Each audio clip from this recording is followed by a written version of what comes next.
Hi, and welcome back to the Town Bag Sew Along. Today is day 4, and today is the day we finally start sewing. Just to recap, in our previous video, we cut all of our fabric, our notions, and marked everything. So if you haven't done that, you want to rewind to our last video. Now for today, you're going to need your straps and your large body piece, which is piece 1. All right, so let's get sewing. We're going to put our straps to the side for now, and we're going to start with the main bag piece. This is piece 1. Now our first step will be prepping the sides. You can see we have 2 notches along the top edge and 1 notch along the side. What we're going to do is fold along the second notch, the innermost notch, down to the notch on the side of the bag. Then we're going to fold the raw edge under and press. So you can press this over at your machine. I'm just going to finger press for now.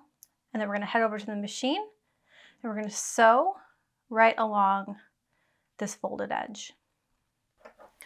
Now here we are at the machine, and we're just going to sew once again right along this free folded edge here.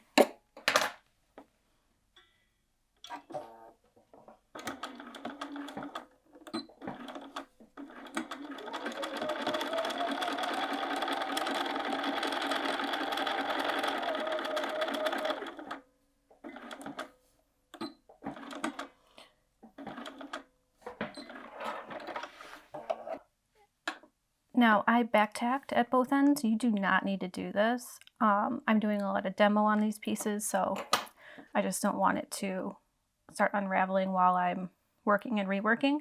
But you're just going to repeat this for all 4 sides. All right, now that your corners are stitched down, we're going to need to fold down the top to create the channel for your cord. Here you can see we have a 1/2 inch all the way across. Then we're going to fold again 1 1/8 inches all the way across. We're then going to head over to the machine and stitch this free folded edge down. That will create the channel.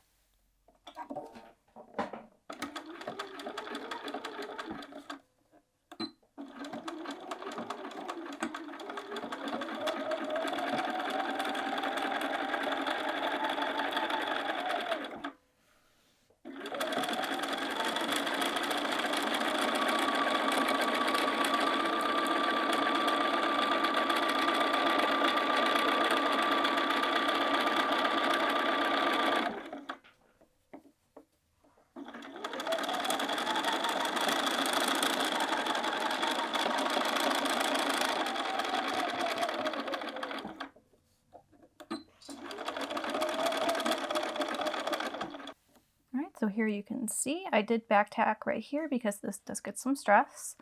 And you'll notice that the wrong side of the fabric is showing on the front of the bag here. That is just what's going to happen if you have a 2-sided fabric. If you have a plain fabric like the original bags, you won't have this problem. Now our next step is going to be to attach the straps. So if you haven't marked your webbing, again, you can just hold it over top. I'm just marking over where I already marked. And make sure you have these placement points drawn in. Now, because of the thickness of the strap, you're not really going to be able to pin through in any meaningful way. So what I do is I stick a pin through one of the marks.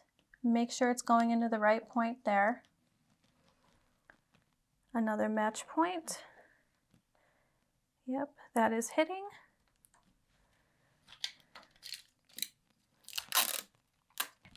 So I'm just going to tape below my stitching line. And that will hold that in place. Then again, I'll make sure my top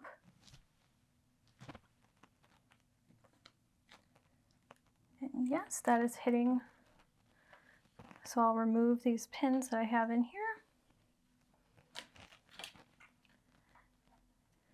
And you can tape as well.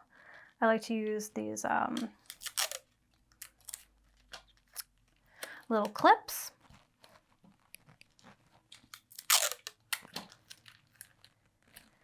All right, so that shouldn't be going anywhere.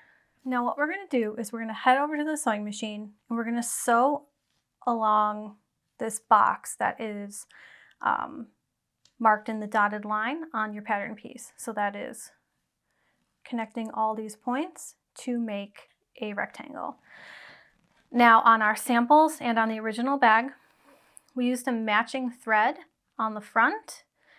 So it was a natural thread on the webbing, and then in the bobbin, we put the same color as the bag that we were using for the rest. So I'm going to sew mine in purple so that you can see it, but just keep in mind matching the strap is a great option and it looks really nice. Now here I'm going to start by lowering my needle into one of the corner notches. And on the original bags, we used a matching thread in the top thread. So we would have used a natural thread on top, and in the bobbin, we used the bag color. So when you look at it from the back, it blends in. So I'm doing this in purple so that you can see it. But keep in mind, if you back tack in a color, it will be more noticeable, and you'll see that when I'm done. So we're just gonna start sewing.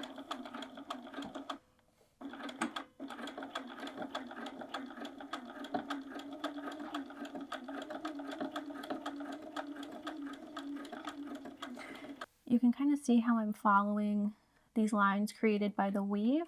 That makes it a little easier to sew in a straight line.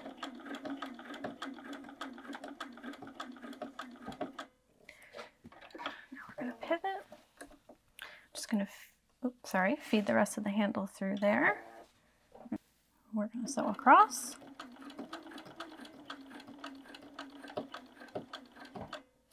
And then it's not quite hitting. So I'm just going to force it. Pivot, back down.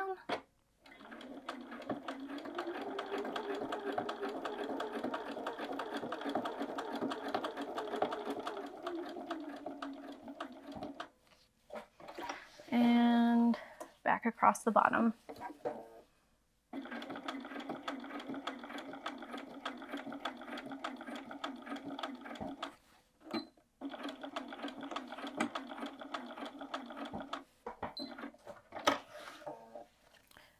So here we have our rectangle, and you can see where I back tacked. It's a little darker because it's just, a thicker line.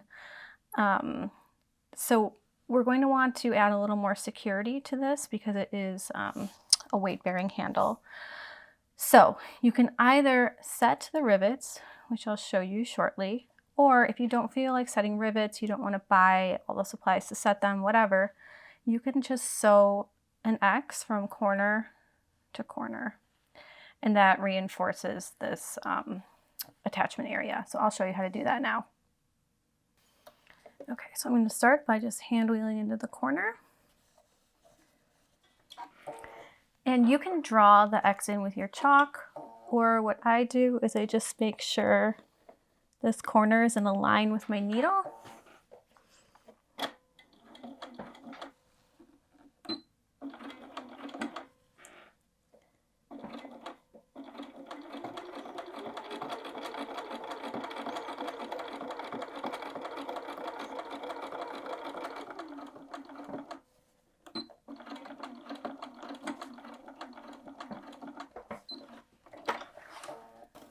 And then again on the other side.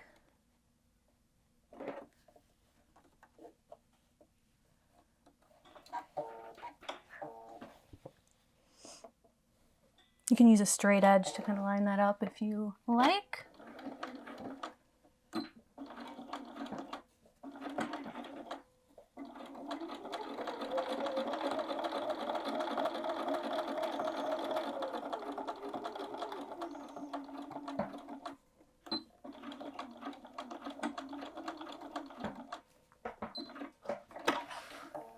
Now, one thing I do want you to notice here is that when you're sewing on the diagonal, your needle is going to want to naturally go into these breaks in the weave. So it's going to look a little wavy. There's not a lot you can do about this. Your needle is just going to naturally fall into these weak points in the weave. So if you're doing the X, definitely recommend using a matching thread if this bothers you. Okay, now that this one is attached, we need to attach the other side. So make sure you're not trying to attach this end here to the other end of the bag, because you'll end up creating some sort of like firewood carrying contraption. What you want to do is take the handle and bring it over to the other side of the end you're already working on. I'm going to remove my marking pins.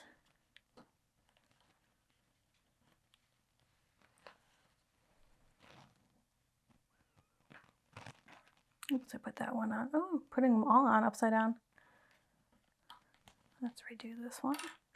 You want the flat side facing down so it glides through your machine better. Do a little tape.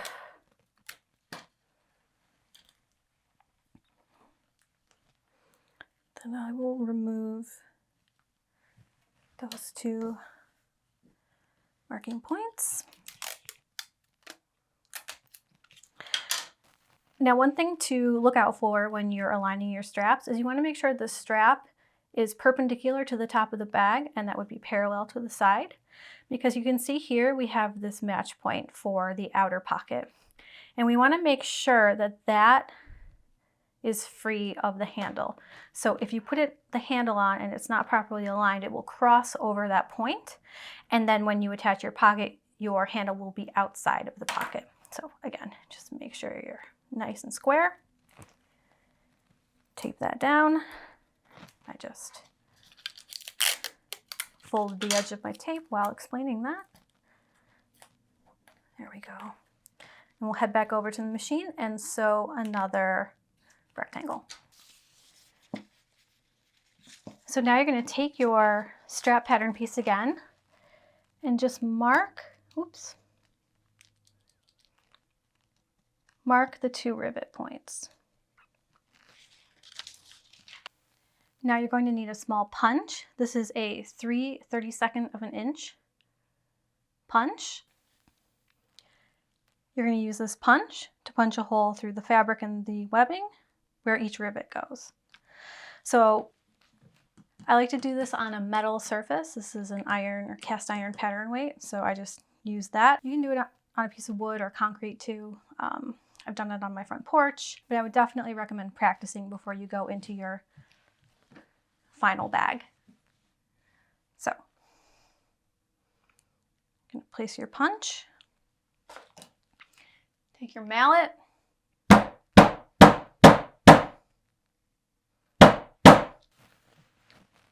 and that will create a small hole. That is what our rivet will go through. Okay, so that is it for today's lesson. We have our main body prepped, the handles are attached, and we'll be ready next time to sew our pockets. So we'll be assembling the pockets and then sewing them onto the bag. So stay tuned for that. In the meantime, if you have any questions, let me know in the comments below and I will get back to you on that. And make sure you're subscribed to our channel so you don't miss any of our video lessons. I will see you back here next time. Bye-bye.